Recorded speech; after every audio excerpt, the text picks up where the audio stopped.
Okay. Joshua, I have a question for you. You have a question for me? Joshua, I have a question for you. Okay. Send it. I watched something this week that you had didn't. to deal. I did actually. Oh. It deals with the apocalypse in some form. Okay. Oh, God. And so I have a question for you, and I also am going to recommend something that has to deal with the last meal you will ever eat. Oh, So no. I'm going to posit a question to you, Joshua. If Tell me. you found out that the apocalypse is happening tomorrow Tomorrow. or the day after, and you have a 24-hour period where you can pick your perfect last meal, okay? You get to I'm gonna pick die? your perfect... Yeah, we're all going to die. You have to pick your last meal. So it's going to be your last breakfast, lunch, and dinner, and dessert, okay? Oh, okay. I got all three. Good. Yeah, you get all the meals of the day. I'm wondering what your... And I do have mine written down as well. What your perfect version of all those meals are before you die. And I'll give you some time to think about it. Think about it while I just say... I already have my breakfast. Okay, that's good. But while you're thinking about it, welcome everybody to Quarter Twins Weekly Review, the show with only one question. Watch anything good lately? That's one of the questions we ask. I asked it's confusing because I just asked a different question up front. So that don't let that alter your opinion of the show or the intro that we're doing right now. Yeah, we got some stuff to talk about this week. I got some stuff to talk about. I watched some new movies. I watched a movie that's up for Best Picture. Is it worth it? Is it a contender? We'll find out. Joshua's got some stuff. But before we get into it, let's just hear from ourselves about this place we're talking to you from. And the ad, I guess. So now you can... I don't know what for lunch. Lunch is such a hard meal. Yeah. Okay. Huevos rancheros for breakfast. Okay. It's an easy answer for me. It's flavorful. It's proticious, full of protein. It's full of protein. It's really, really good.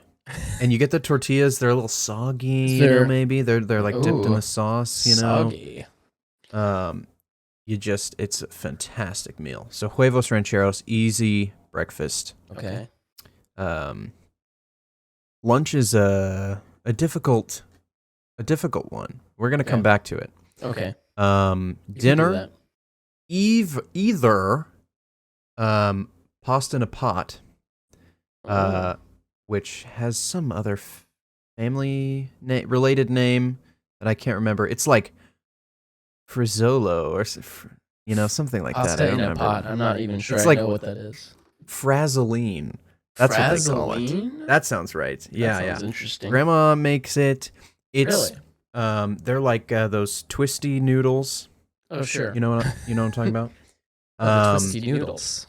With ground beef. Okay. Is it like a and- tomato sauce or an Alfredo Yeah, sauce? sort of a tomato sauce. Mm. It's thicker. It's more of a. It's not something that rests on top. It's all encapsulating. All right, Okay. encompassing. And then there's like corn and. I've had this thing you're describing from Probably. Grandma? Probably. Yeah, probably. It's pretty good. I think hard the time picturing old it. name, the original recipe, is frazzolene. Wow. But we call it pasta in a pot because you cook it all in one pot. I see. So that's your dinner. That's one choice. Or Okay. if I'm alone and I have to cook, huevos rancheros is probably already out the door. But I can do a mean Dutch oven shepherd's pie. Oh, nice. So I would do a Dutch oven shepherd's pie. Shepherd's pie. Very, Sounds very pretty good. And then dessert, I don't know, a melted ooey gooey brownie with some ice cream on top. Okay. Maybe a panuki. There you go. Gosh, what for lunch? I What don't for know. lunch? What do you want for lunch? A BLT. A BLT. Yeah. The perfect BLT. A BLT and like some baked beans and a Okay. bag of chips. You know? That sounds good. Lunch is lunch. Yeah, Leftovers from the night before. Yeah, you can just have pasta in a pot for both lunch and dinner. Okay, there you go. My breakfast is gonna be those Pillsbury apple turnovers. That's what I want for my last breakfast. Wow, like not the a old McDonald's version. apple pie. No, the first generation of apple turnovers, because they're different now. They changed the recipe or whatever. Put some bacon and hash browns on that plate or something. I'm a pretty simple breakfast guy. Sherry's Denver omelet. Ooh, is that a thing? Pretty good at 5 a.m. 5 a.m. I would never eat Sherry's at a normal hour. I don't even know what Sherry's is, other than your mom. I thought you meant your mom's an omelet that your No. mom made. Yeah, Sherry's Denver omelet. No. Yeah. Sherry's is a restaurant. I guess Okay. that's not a nationwide chain. I guess not. It's like 24 hour. I would never eat there at a normal hour. Like a Denny's. Yeah. Like I see. Home style cooking. My lunch is gonna be a brick oven pizza with pepperoni and sausage and pineapple. That's my perfect pizza. Wow. With some Coca-Cola. You don't like pineapple on a? I'm not a pizza? object to pineapple on pizza. But I think if you're gonna go with that route, you just go for the full Hawaiian with the ham. See, I here's my thing about that is I think people they have this idea of the Hawaiian pizza, which that is what Hawaiian pizza is: Canadian bacon and pineapple.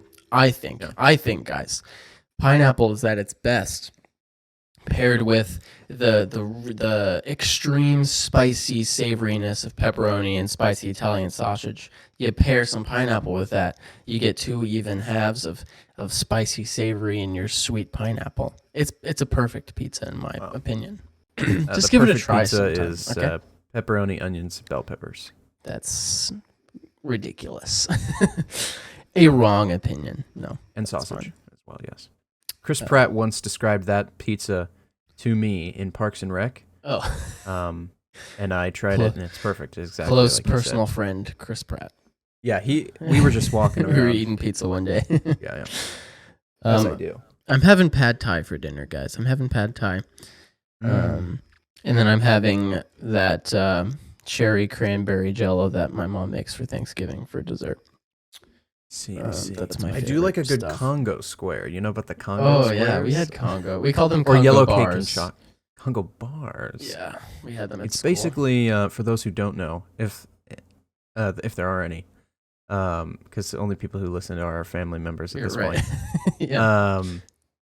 It's like a cookie pretending to be a brownie. Yes, yeah. Would be the closest thing I can describe it to as. Yeah. They'll put like a little chocolate drizzle in there. Something like that. No. At least where I had them. Not a bad choice. But the reason I wagered you this question, or I gave you this question, is because I watched, there's a series on YouTube. The channel is called Mythical Kitchen, okay? It's from these guys Mythical at Morning. Mythical Kitchen, yeah, from Good Mythical Morning, the chef Good from that Mythical show. Morning. I knew there As was a good in there. Cooking show. And he does a series on his channel called Last Meals, and it's like your hot ones interview, where it's like an interviewer interviewing a famous person while they're eating something, but the host Josh will talk to the person, get their what they want for their last meal, and then he will make their last meal for them and have an interview while they go through their entire last meal. And so most recently, Tom Hanks was on the show, and he eats his last meal, and it's a really fun interview that I'm recommending you watch, because I just think Tom Hanks is great. So that's what I'm recommending first here. But you have something up here that is written in the intro portion, but he has something up his sleeve that you can now get to. Or on my wall. Yes. So, I wasn't supposed to look at that until just now. Yeah. So on my wall, you may notice a map. I do notice that. It is the map of Westeros and the Free Cities. I was going to guess that, yes. So Westeros and the Free Cities is in reference to the Game of Thrones series. Okay. The poster is not everything, however. Sure. And I forgot that I was supposed to be prepared for this, so give me a second. Okay. While I take my headphones off, because I don't think I can reach... Oh, maybe I can. We'll see. Can he reach whatever he is reaching for? We shall see. Wow, look at this guy. Yes. Those are the books I am seeing? Yes. Yes. Wow. Okay. He's become a fanatic. So, yes. It's a problem now. He has all of the Game of Thrones books. I have for those who the can't Song see. of Ice and Fire series. Wow. The first book is called Game of Thrones, but the series itself is actually called Song of Ice and Fire. Okay. Anyway, so I have a wager for you, Okay. Jordan. Okay. Okay? If you're willing. Sure. I am about, as you can see, nearly 50% through Dune, the book I've been reading for like a year now, almost. Yeah. The movie reinvigorated my passion for the book, and it's been such a good read since then. Oh, good. You should have I've watched been the movie enjoying way it. earlier then. I know. But I wanted to read the book first, and then I couldn't get myself to read the book. Saved my life. So, I am going to read the rest of Dune, and then start the Game of Thrones, the Song of Ice and Fire series. Okay. It is 7 books right now. I don't know, like 6,000 plus pages at this point, probably. Crazy. Yeah. If I finish Dune and all of the books before you watch the Game of Thrones TV show, we can discuss a specified fiscal amount to put on the wager, amount of money, or some other challenge. So like you're wanting me to. You're wanting this to motivate me to watch Game of Thrones. That's the plan. Okay. I mean, you're gonna have to give me something to bet against, because this is your wager. Well, yeah. So if you watch the show before I finish all the books, then that would be. Or you could $1,000. No. That's what it takes. No. No. So, well, or you can even come with an opposite wager, like you have something you want me to watch. Oh, okay. Although you probably lose that wager because I would. I'll just watch it. I think you're reading those books is wager enough, I would say. Yeah. You don't think I'll even read them? No, I think you will, but Oh. it's gonna take you a while. Yeah. So my original idea was $50. Okay. I'm good with that. I will give you $50 if you watch the show before I finish all those books. I'll shake. And I'm also halfway through Dune. We'll I gotta shake read on all that. of Dune first. Yeah. Yeah. So that is my You wager. heard it here, folks. Is it on? Is this official? Yeah, it's on now. We're Okay. You have making it about official. 3 years. Yeah. It would. I mean, let's be honest. It might take me that long. It's So. not like I'm watching other things all the time. You'll probably rewatch Daredevil 5 times before Yeah. you even think about watching Game of Thrones. It's a great show, though. It is good. I need to rewatch it, actually. Probably just season 2, because that's the one I don't like. Yeah. Season 3 is worth the rewatch, though. Yeah. Fantastic. Dude, speaking of Kingpin, can we just Oh, just do this right now? Let's do this right now.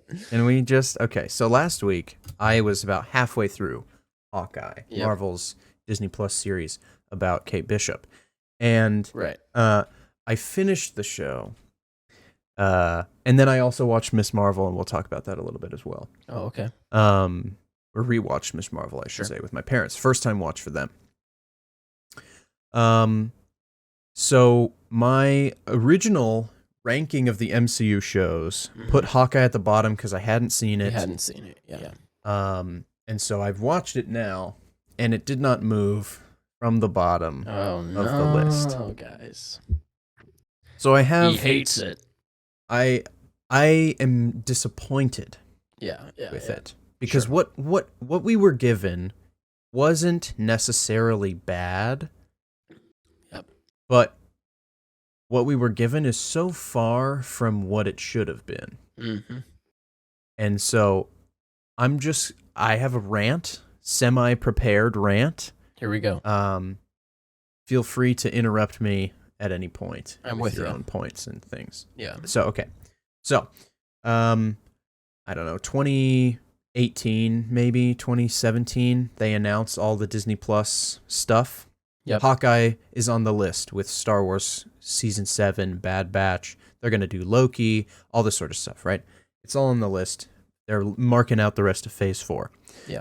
And Disney Plus and all the things that's going to show up on there. Hawkeye is on the list. Hawkeye, at this point, is still one of my favorite heroes, right? I really like him, his family stuff, everything with that. Avengers Endgame comes out, right? Yep. In 2019? Yep. And it's... So Hawkeye's all mad.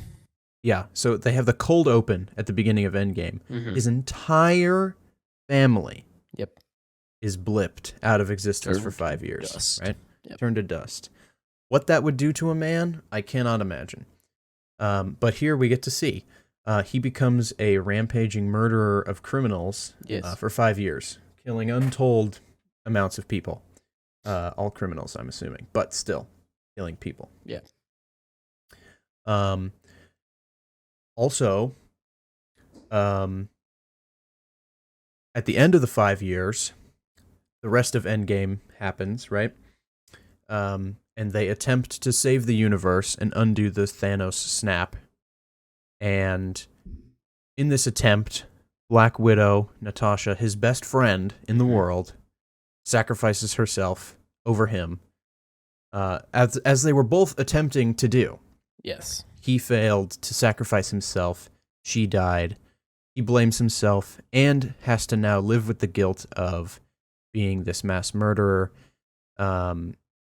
feeling irredeemable, and instead still being given a second chance at life with his family as they have returned. Yes. Then the Black Widow movie comes out. Mm-hmm.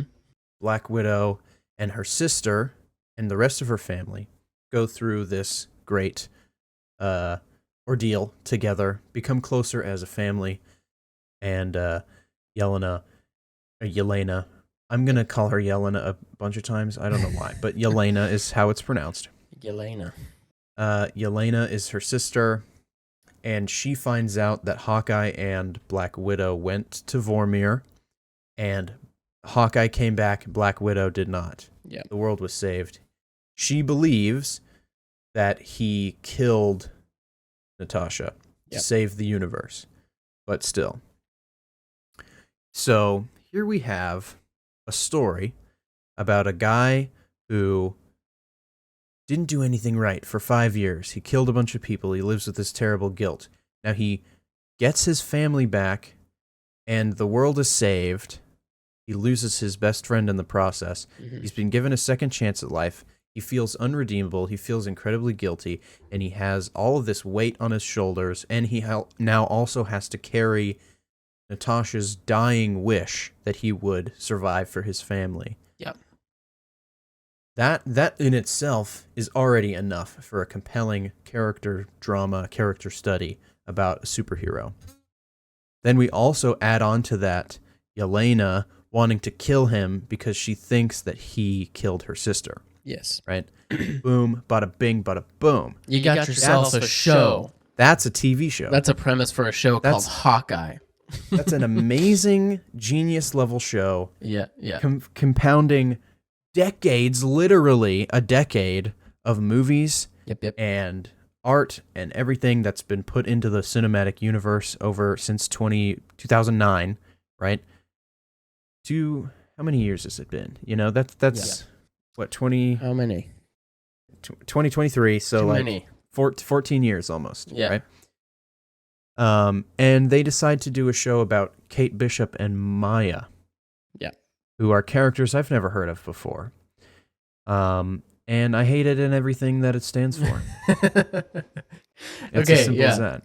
It's so what I was doing, so the show is very very closely based on a comic run called Hawkeye. Visual aid for those who can see. Oh wow. You can see the artwork is very similar to like the branding of the show. There are like in the show they're the tracksuit mafia. The car chase, it's all in here. Kate Bishop is all in here. However, and I haven't read the entire thing yet because it's really long and honestly it's really boring. So great idea to base your show for adaptation. Yeah, but the thing is, this book is just I assumed since the show introduces Kate Bishop that the book would introduce Kate Bishop, but the book starts and it's a really interesting story about Clint Barton, and Kate Bishop is just already around and they're already friends, and they're already doing stuff, and so the book can just be about Clint because it's a book about Hawkeye, right? Right. So you would think you would just do that, and it's a story about Clint Barton being Hawkeye instead of other people doing other things. Right. How did you because last week you were halfway through, and because I remember the show setting up a lot of things, like a lot of the Marvel Disney Plus shows, it sets up a bunch of stuff that never really pays off, like you kind of the thing with mustache guy, like the episode you had just finished where he like has the sword at his throat. He has the sword, and then the next episode they're just like, come to dinner with us, and it doesn't mean anything. Yeah, well, he got arrested, and it turns out it was the mom. Kate Bishop's mom is the criminal, not the mustache twirling sword guy. Fake out of the century. Yeah. Because her mom's working for Kingpin. What do you think about Kingpin? And we'll get to that. We'll get to that. Because this is what I couldn't talk about when we talked about this last, because we hadn't seen it yet. So we have much to discuss about this guy. So the mom ended up being the villain. Yep. And shocker. That was shocking. Yeah, I don't know what else to say. I mean, okay, so the whole thing with Maya and the Tracksuit Mafia is just bad because it's for Kate Bishop and not for Hawkeye, and I don't care about it at all. Except for, like, I do have interest in she's deaf, and Hawkeye now has this hearing aid and hearing issues and stuff, and there's something there, like disability awareness. Like, I'm into that, right? Yep. But she's not the main villain. Or she is, and then she turns good, but she's still evil. Yeah. I don't know. It's so weird. Because Yelena shows up, and then there's no longer room for Maya to be a character, because we have to spend time with Yelena and doing that character development, which they waited for the last half of the show to do. Yes, and she has this long talk with Kate Bishop and says her name 100 times. Which is like the only thing I thought was funny in the whole show was like over time everybody in the whole show knew who Kate Bishop was. I thought that was funny because everybody was like, "It's Kate Bishop." Yeah, like even just random goons. Yeah, were saying her name, which I think is funny. But other than that, the show wasn't funny at all.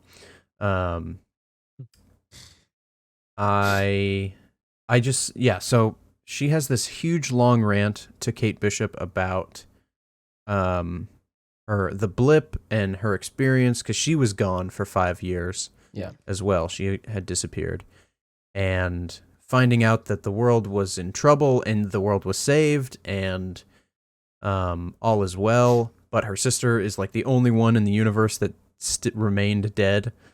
And she finds out about Hawkeye and everything that happened there, but she finds like a twisted truth in it, and it sets up her character arc, but I don't think it's necessary at all. Yeah. Because, like, I know all that stuff happened. Right. I mean, other than the blip, but that can just be like a throwaway thing in episode 1 that she experienced the blip and learned about Hawkeye, right? Yeah. and then she can go on her merry way to kill him. Also, she got hired to kill him by someone, by Kate Bishop's mom. She doesn't need work. She doesn't need to be hired to kill Hawkeye. She wants to kill him. So that was just another wrinkle that I didn't like.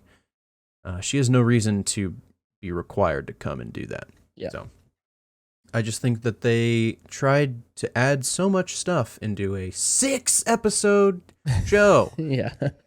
And just jammed it all in there. And then, as you said, Maya doesn't have a chance to even be a character. Until she shoots Kingpin in the face. Yeah. So is apparently fine because he's coming back he's in Daredevil. also, he's fine. So that's great. Yeah. So, yeah. Yeah, Kingpin is the worst in that show. That was very disappointing. Yeah, he's just well, for the main thing, my main issue the main one with the Kingpin thing in Hawkeye is that Kingpin doesn't interact with Hawkeye once in the entire show. And Hawkeye actually he references this guy. He's like the big guy. Like he has some sort of history with Kingpin, and you kind of like building up to this altercation. And then he just fights Kate Bishop for a few seconds, and then Maya shoots him in the face, and then that's it. And he has super strength, and he's impervious to arrows, and he's bulletproof. My mom thought that he was like a superhero, or like the Hulk or Bane or something. Yeah, he's literally just a dude. He's just a guy, but they present him like he's a god.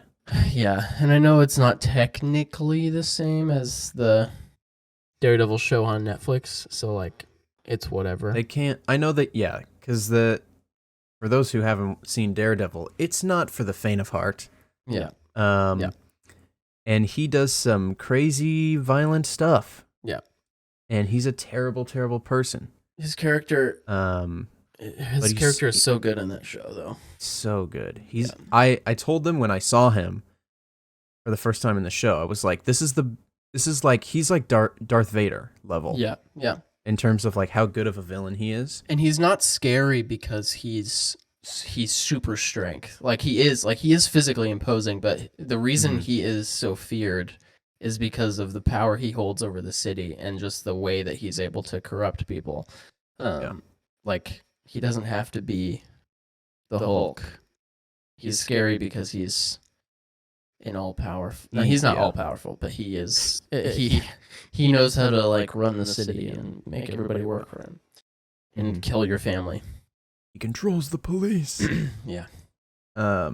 So yeah, it was just very, very disappointing.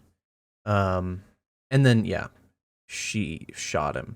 Yeah. And it was like, oh, is Kingpin dead? I mean, we didn't see it, right? That's always the argument. You didn't see it, but so I immediately Googled it because I was like, if they killed him off screen in this like cameo, I would have been furious.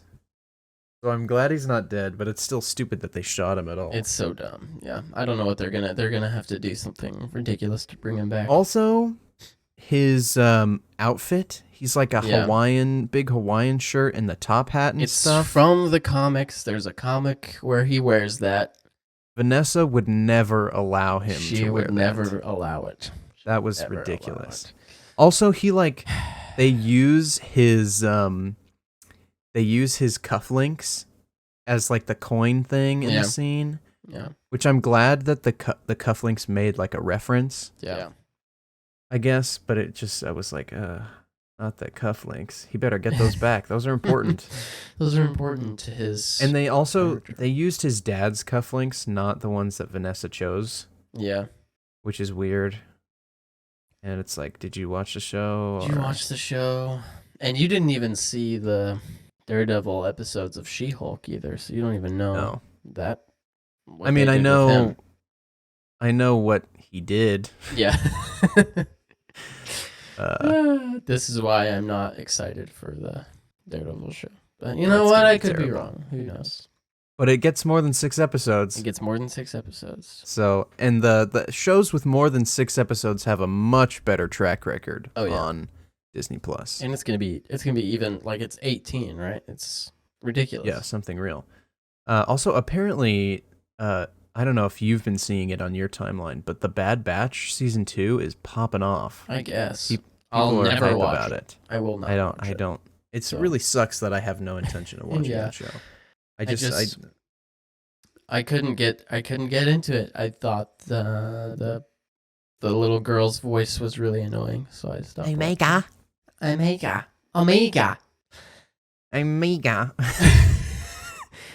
is Omega. I watched some movies, guys.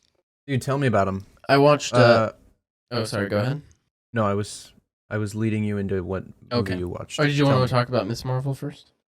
Oh, I suppose. It's the best Marvel show. There's literally not even, in my opinion, a contest for the best Marvel show. Like everybody loves Loki. Like, you know, it's okay. Miss Marvel is so good. So I need to rewatch. I'm gonna hit you with something that I think will help you see it for what I believe it is. Okay. When we watched the show, we talked about it. We complained about the lack of an antagonistic force. Yes. That the Department of Damage Control is not in the show enough, and the one character with lines is not good. Yeah. And then the Jinn lose in episode 5 before the actual finale. So then we're left with the bad villains in the finale. So I get that. Absolutely. They're not really great. Right. But here is where I think it doesn't matter as much. Okay. Obviously, we need conflict, right? Yep. That's like the central tenet of storytelling. So I would say that the conflict is in the mystery of Aisha and the bangle. Yeah. And what happened during the partition. And then we also have the conflict between the mothers and the daughters. Yeah. We have, what's her face and Kamran, the son, the Jinn leader, and Kamran. And then we have Aisha and Senna, who becomes Nani, the grandmother. Right. Nani and her daughter, Mom, and the mother and Miss Marvel, Kamala. Yeah. Yes. Kamala Khan. Yes. Kamala Khan. I don't know. I think it's Kamala. I get confused. It's different than the vice president. It's the other way than than she says. So I think it's Kamala. Yep. So I think that the dynamics between the generations and the family stuff and the history of the partition and the mystery and all that is so good that the villains are merely plot devices to get back to that stuff, which I think matters more. And then they're like, let's have a fun action ending, Home Alone in a high school. Great tagline. And then it just kind of ends with that. And we also get we're going to have the Marvels, which I think, I'm gonna say it right now. Here we go. It's a Brie Larson redemption arc. There you go. She gets to be with Iman Vellani. Mm-hmm. They're going to kill it, and the Marvels is going to be really good. Yeah, I'm excited for it. I like Brie Larson a lot. I just think her movie is bad. Yeah. So it is. It's gonna be. I think you're right. I think it's gonna be good because it also has that other girl from WandaVision. Agatha? No, the other. The funny girl that's not funny? Rambo, not Monica Rambo. Oh, Maria Rambo. Maria Rambo, who is now powerful and is one of the Marvels. So it's those three doing the thing. Lashana Lynch? No, it's the her kid. Her daughter. Yeah, I see. Okay, from WandaVision. Right. You saw WandaVision, right? Mm-hmm. Yes. It's been a while though. Yes. I'm with you. I saw movies. I saw a new movie in theaters. The new M. Night Shyamalan movie, Knock at the Cabin. Everybody. Knock at the Cabin.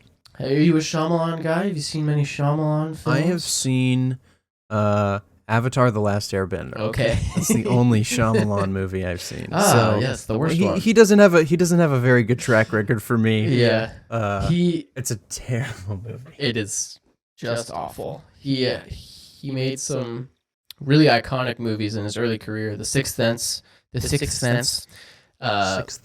Signs, and Unbreakable, which are all fantastic. You should watch. Ooh, I may have seen Unbreakable. That's a great film.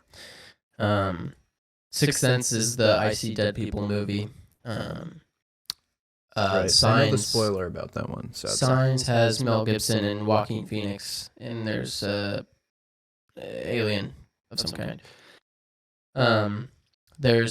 He went through a phase of he made After Earth with Will Smith and Jaden Smith, which was really bad. He made Avatar: The Last Airbender, which was really bad.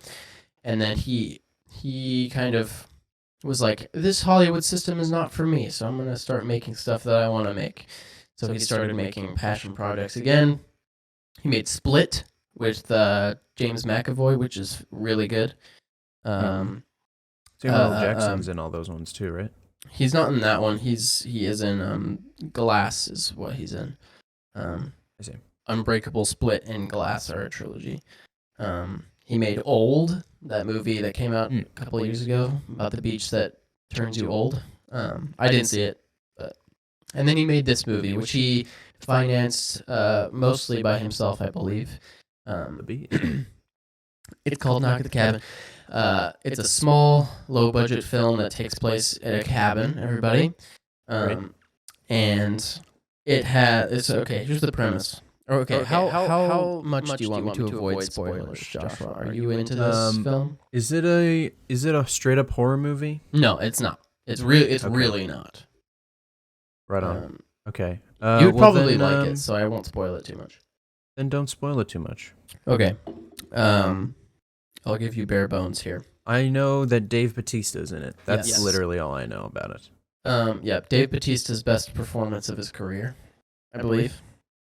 Really? It's better than his performance in so Blade good. Runner 2049. Yeah, because in that movie he's never seen a miracle. he's great in that movie, but he's only in it for 20 seconds. So good. He is great. Almost kills Ryan Gosling. Yeah, he's great in that movie. But he gets so much to do in this movie. It's about I'll give you the bullet points here. It's about two dads and their adopted daughter go on vacation at this remote cabin out in the woods, and these four people show up. It's Dave Bautista, Rupert Grint, Ron Weasley, everybody. Wow, all right. And then two ladies that I don't know their names. Apologies. Unlucky. They're both really good also. And they show up at the cabin, and they're like, guys, the apocalypse is happening, and we need you guys to help us stop it. And the way we do that is you three have to choose one member from your family to sacrifice to stop the apocalypse, and you have 24 hours to do so. And that's all I'll say to avoid spoilers. Okay. I had a great time with it. Trying to decide what I want to say and what I don't want to say. But it's really, really good. I recommend it. It is not a horror film. It's rated R, and there are a few things that happen that are bloody. Oh, no. So that happens. But it's really, really interesting. It kind of has a conversation about, obviously, if the apocalypse is happening, there's conversation about God and who's doing this and why would he do this, let the world end and whatever. So it's kind of about religion, and kind of religious extremism comes into play at certain times. And it's also a really good story about love and family and what you are willing to sacrifice and that sort of thing.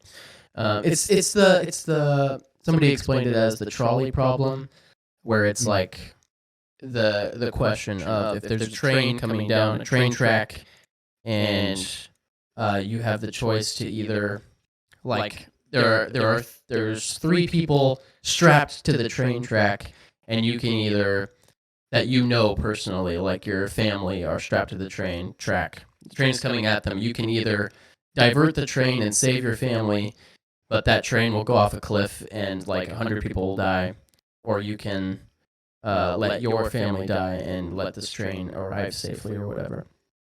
So it's like you're weighing. You're killing someone either way. Yes. But like your family, but it's a lot more lives on the line on the other side.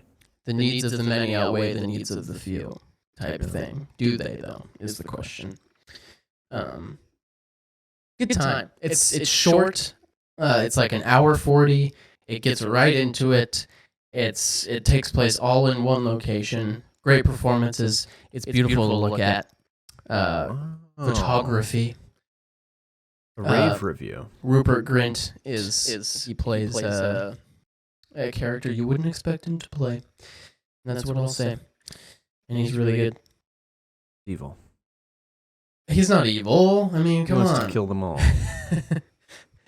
I'll let you think that. He's a Slytherin. Yeah, he is. Yeah, I recommend it. Go see it in theaters because I think it's pretty good. Okay. Your turn. What did you watch though? I'll get to my other one after you. Jeepers creepers. I watched Prey. What? A film. My favorite movie ever. That Jordan saw that he recommended purely based off his nomination of Amber Midthunder as Best Actress, which she won. She did at the quarters. Via nobody watched, so it doesn't matter. That's fine. Yeah. Well, I thought I'd watch it. It's a thriller. A thriller. I watched it in the dead of night with headphones on in complete darkness, just to really magnify the hype. On Hulu with ads. Ugh. So the 2 times that she gets knocked out are the 2 times they threw the ads in. Okay. So I was like, okay. At least they tried, you know. Yeah, they did. They thought about it. Well-timed ads, if you're going to put them in the movie. Yeah. So I watched it, and, I got to say, I thought it was pretty good. Yeah, it's pretty good, guys. It's pretty good. I really didn't expect to like a Predator movie. I think Predator is really corny because I haven't seen any of the other ones, so yeah. He's like this super high quality hunter-killer guy with big giant swords and retractable spears and thermal vision and invisibility and rocket-propelled friggin' targeted assisted arrows that fly through the air. All this stuff, and he just tries to kill like a bear. Right. And he's like, I'm gonna kill this dog. Guys gotta eat, and then of course all these humans show up, and it's just, I think the idea of Predator is so stupid. Is like in my head, the head canon, as they say, is that he's just here on vacation, right? Like Predator society is just like ours. They just see us as like our planet as like a low-level planet. They don't care about it. Yeah. So they like, this guy pays a ton of money, some rich guy, to come out here and just wreak havoc for a couple of days, for a weekend. Let some stress out, let the steam out, and go home on his merry way. Yeah. And so, but like, if he wants a challenge, right, he would come here without all this ridiculous gear. But that's just me. Anyway, sure. The movie isn't about him at all. The Predator, that is. Yes. The movie's about Naru, who is played by Amber Midthunder, who delivers a good performance. Yes. Better than Keke Palmer, I can't say, but that's okay. It's a matter of opinion. It literally is, and I prefer Keke. That's okay. That's fair, I guess. It's also very anime, I would say, this movie. Okay. It's like a villain of the week. She learns the tricks of the trade, learns his weaknesses, uses his weaknesses against him to beat him. Mm-hmm. Right? It's fun. She earns it, right? So it's a positive experience. overall, and I think it's a good story. I'm glad you liked it. Yeah. So, bam. Did you? There's apparently a Comanche dub, so you could listen or watch the like the original language or whatever. I didn't do that. I heard that's a fun experience, but yeah. So that's an option. Everybody watch that movie. It's pretty good. I did like how they had like pilgrims come. Yeah. I think they were French. And they were just nasty, disgusting people. Yeah, they were disgusting, terrible people. Yeah. Pretty good. And then not that we hate French people or anything. No, just that they were like, colonizers, Yeah. Nothing specific about them being French. No. We love our French listeners. All of our worldwide audience. Yeah. Big fans. I watched one of the Best Picture nominations, guys. One of the best pictures of the year. I watched a movie called Tar. It's about what's it called? Conductor, orchestra conductor named Lydia Tarr, and it's played by Kate Blanchett. It's a movie about a conductor who is conducting. It's I try to describe it to people as you haven't seen Whiplash, but you know Whiplash, so I'll describe it to you as this. It's like Whiplash, but the movie is about the abusive conductor rather than the student. It's like if there was a movie about how J.K. Simmons from Whiplash became the terrible person that he is in Whiplash. That's kind of it's not really that, but that's how I'll describe it. I see it. In terms. Yeah. It's more about this person who's at the top of her craft, who is kind of on a downward spiral into giving into the things that come with being famous, I guess, or like she starts to kind of become power crazy and just starts treating people badly and giving favoritism to people she finds attractive and that sort of thing. And it's really like, the thing about it is like it's not super dramatic. It's like very simple and, like I said in my Letterboxd review for this movie, it's like it's realistic to an extreme where just like it's just normal people living their just normal everyday mundane lives. Like it's not super dramatized. She goes to bed, she gets up, she goes on a run, she goes to work, has a couple conversations. She'll make eyes at a girl she finds attractive, and that's it. And then she goes to bed. And then she wakes up the next day and goes on a run and has more conversations and screws some people over and conducts some things and makes more eyes at a person she finds attractive. And then the day's over, she goes to bed, gets up, goes on a run. And the movie just kind of goes like that. They set up some like intrigue that's happening that makes it feel more suspenseful than it is. And there's not very much actual payoff to what they're setting up. I didn't like it very much, guys. I gotta be honest. It sounds like a rave review. It felt very Oscar bait.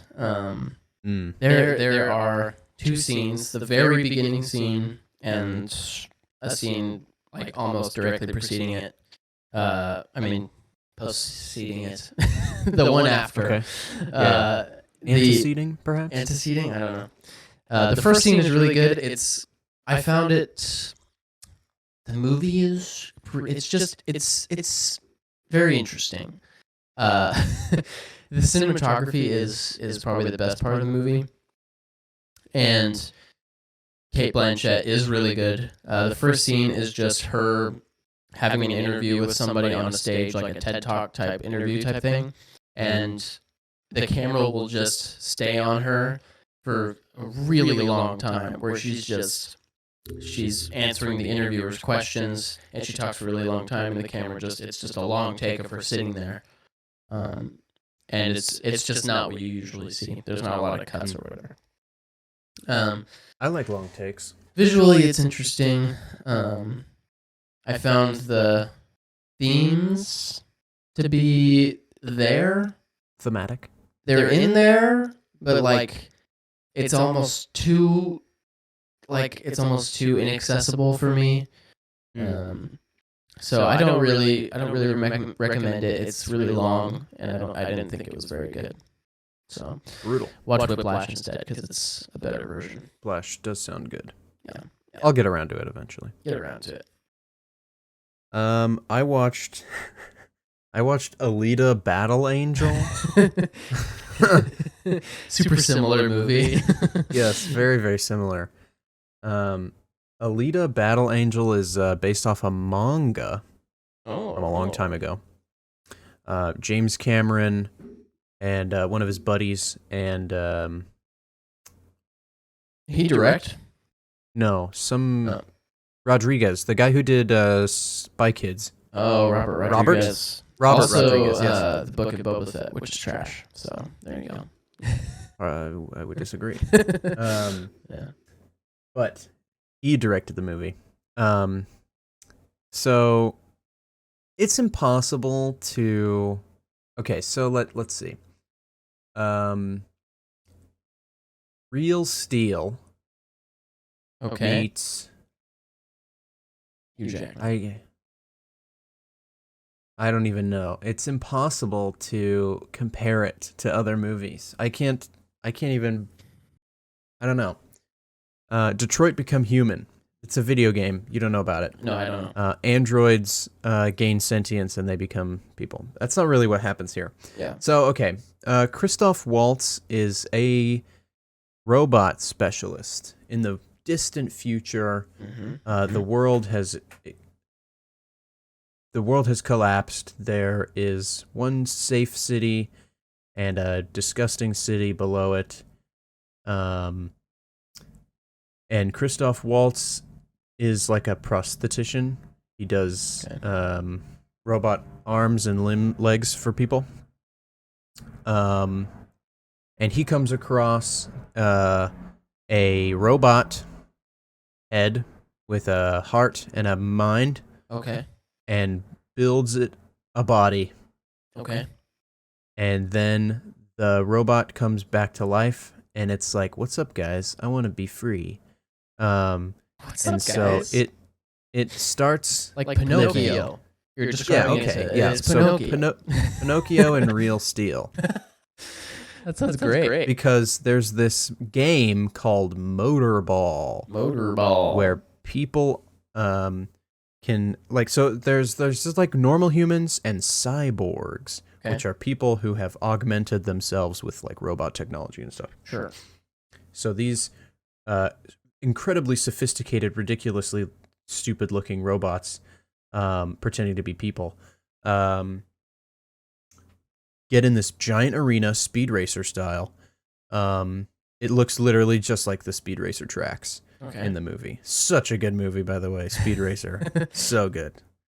And they a ball, it rolls around the track, and you get the ball and put it back where it came from.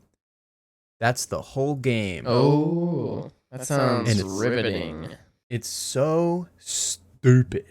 The main attraction of the game is that all the robots also have giant swords and saws and try to kill each other. Okay. Right? And there's this big, great city above them, and it's called like Zon or something. Mm-hmm. Or like Jalom. I don't remember. And the final champion will get to go up there and live with the illustrious people. Like Elysium or something. Okay. Elysium, Pinocchio, Real Steel. It's all coming together. That's where we're going. So, Alita meets this guy, Hugo. Hugo's a cute boy. And she likes to do everything Hugo likes to do. Dr.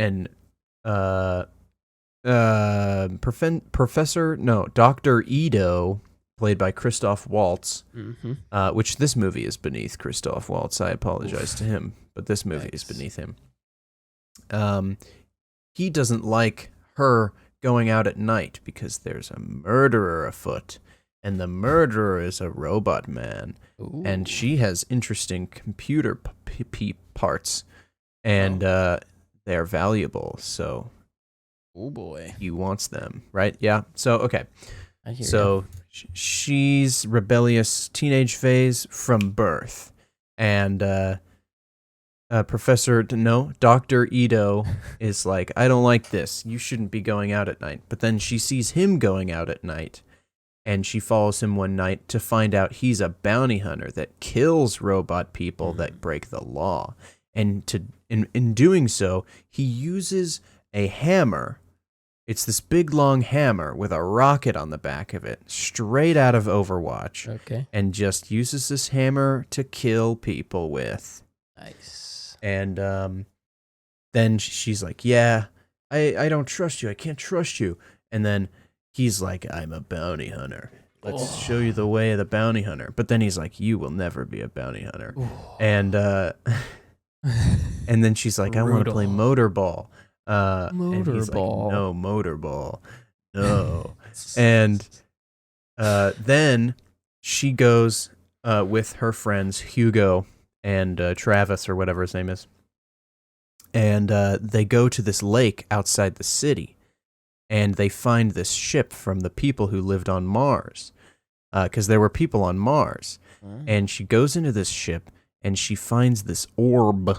And inside the orb is a armor that she used to wear 500 years ago when she fought on the moon. What? She fought on the moon? Yeah. She's a battle angel. Yes, she's a battle angel. So she dons, well, she takes it home, and then Hugo's like, you are the strongest warrior yet ever made, and this is the strongest armor yet ever made. And I will never put these two pieces together because the risk that you pose to everyone in the world, except for the fact that she's like a nice person. But it's fine. With great power comes great responsibility, and he does not trust her at all. Oh, no. So then she's pissed off. But then the evil robot dude is like, I'm going to kill ya. And so he tries to kill her. And then she comes back, and they put the armor on her anyway. And she gets the armor. And then she goes on a rampage. Whoa. And she kills Mahershala Ali. Oh, no way. And then, he's in this? Yeah, he's in this movie. Wow. And then they try to... Hugo gets killed by the guy who played Vaharna Daharis in Game of Thrones for a couple episodes. He got recast. It's not a big deal. But that's the only thing I recognize him from. He plays the character, and he stabs Hugo with the sword that's sharpened down to one molecule, cutting armor like butter. And he stabs him, and he doesn't die, and they turn him into a cyborg. And then his only life goal is to get to Elysium, so he climbs the pole that holds it up, and then this defense ring. And surprise, the villain all the whole time was Edward Norton. No way. And Edward Norton deploys a defense ring on the pole. Edward Norton. And Hugo gets chopped into a bunch of pieces and falls to his death. What? You're kidding. And then she comes home, and she's like, she comes home, and everyone she's ever loved or cared about has died, except for Christoph Waltz, but he's, whatever. And so she joins the Motorball League so she can go up to Elysium and kill Edward Norton. And then the movie ends.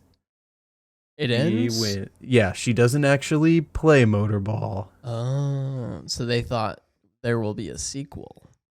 Maybe. But there probably won't, is what you're saying? No. Actually, I have heard rumors. Oh, wow. But there will be a second one. Basically, the movie is phenomenal, except for the movie part. Oh, the plot is really bad, as I've just described to you. It doesn't sound great. But there's like the stuff about the moon and people living on Mars and these ancient civilizations and these floating cities and the Iron City and all this stuff. There's so much there that sounds and looks interesting. James Cameron, right? He he was an executive producer, right? He's got the mind. He sees it. He's got a plan. He's got a plan. And then he didn't write this one, or clearly didn't supervise them. Ooh. Well, it's also based off a manga, so they can't like change what happens too much, I guess. Yeah.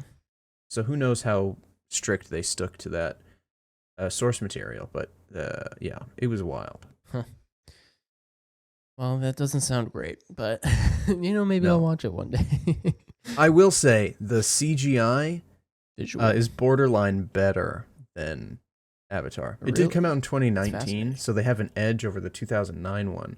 Yeah. But Alita, aside from her like big anime eyes, yeah. her whole face is CGI.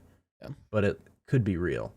Huh. And the cyborgs and everything actually look super good. So I would recommend purely just from a technical standpoint. Yeah. And if you're into world building, there's like secrets.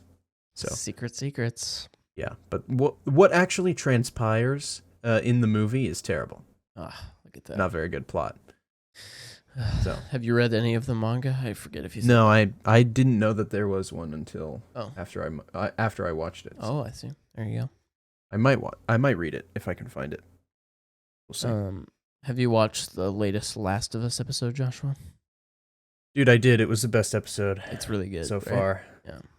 It took place in Kansas City, Missouri. Everybody. Yeah, let's go. Get hype for Kansas City. You saw the end of the episode, right? It wasn't like a post-credit scene or anything, I don't think. No, where they showed the two characters at the end. Yeah. I did think criticism for me as somebody who hasn't played the game, which maybe this isn't even a criticism, but this lady's talking about, we have to find Henry. And I haven't played the game.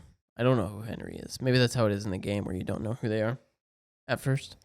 I was very confused. Maybe I was supposed to be, but I think they showed up and it was like a reveal and it was like, who's that? Yeah, that's Henry. Yeah. I figured that out later. Henry and Sam are the two characters. I think it's Sam. Yeah, that sounds right. They're the two characters that they're hiding from. I can't really speak to their storyline yet because I don't want to spoil you. Yeah.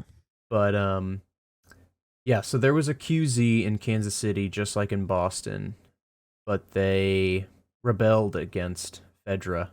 They were like abusing their power or whatever, and so the people revolted. And of course, immediately the people who took over are ordering people around and setting up rules and stuff because people gonna do people things. That's true. So we must kill this person who's trying to survive and hide in this zombie apocalypse. Yeah, I really liked all the interactions between Joel and Ellie and how they kind of bond over a poop joke at the end. It's pretty funny. Yeah, it's great. I'm going to be honest, my camera battery is about to die, so we should wrap this up right now, dude. Wow. You can send us out of here. Okay. Next week, unless you have any other pressing things to talk about. I don't really. There you go. Next week, what are we doing? I'm really excited to hear your experience with the first couple episodes of Game of Thrones next week. That's all I'm going to say. That wager is on. It sounds like officially. Yeah. If you're willing to work with $50. Once you start the first Game of Thrones book, I will be more motivated to do so. Yeah. Okay. Yeah, I still got to read all of Dune. Finish so Dune. you got time. It's taken you a year to get halfway through Dune, so. Yeah.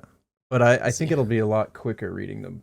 Well, not a lot quicker. There's 7 books, but it's fun.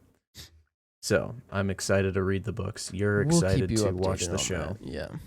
Even better, I would say you should start with House of the Dragon. I mean, I'm already like a few episodes into that, so. Yeah. So you can do that. Get in there. It doesn't spoil anything in the show. Although if you remember every character's name from House of Dragon, Game of Thrones will spoil the second season of the show. Okay. So just like forget everybody's name immediately after you watch the show. Will do. They all sound the same anyway. Yeah. So Cool. That's it from us, guys. Thank you so much for watching Quarter Twins Weekly Review. Mm-hmm. The only show with only one question. The show with only one question. The only show with only one question. That's probably not true. Yeah. Watch anything good lately? We don't have plans laid out yet. Oh. But we're posturing for a guest episode soon. Yeah. It's been a while since we had somebody on the show, so we need to share the love, spread the love again. It's gonna be fun. Which will be fun. So stay tuned for that. We'll see you guys next week. Same place, same time. Follow us on Twitter and Letterboxd. We're active. And Instagram and maybe even TikTok? Maybe question even. mark? Yeah. We've posted TikToks before. We probably have like 100,000 followers by now. Probably. That's how it works. Okay. Right. And then at some point during that, you'll just kind of like fade us out, yeah? Yeah. Outro will go. Sounds good.